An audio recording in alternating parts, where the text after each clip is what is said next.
आखी मां जादू है मोला पागल कर डारे।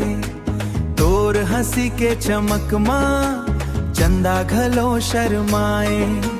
तोर हंसी के चमक मां चंदा घलो शर्माए। गाँव के गली मां जब तय धीरे धीरे आवस, मोर धड़कन हर सुन सुन के गीत बन जावे। अरे ओ मोर दिल के रानी, तै हवस मोर जिनगानी।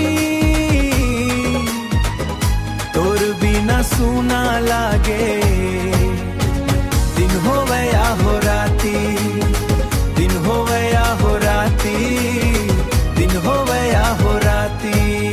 महुआ के खुशबू जैसन तोर माया महके, बरसात के बूंद जैसन मन ला भिंगोए।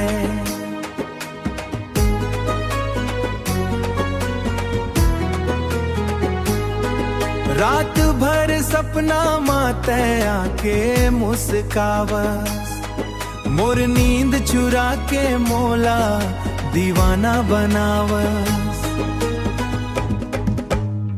अरे ओ मोर दिल के रानी,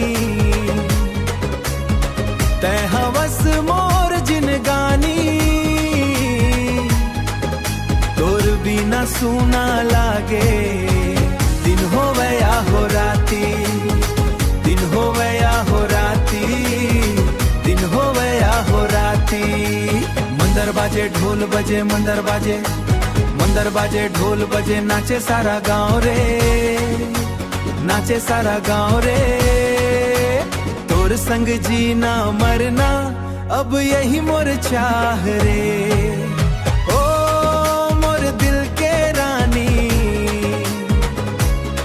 तै हवस मोर कहानी।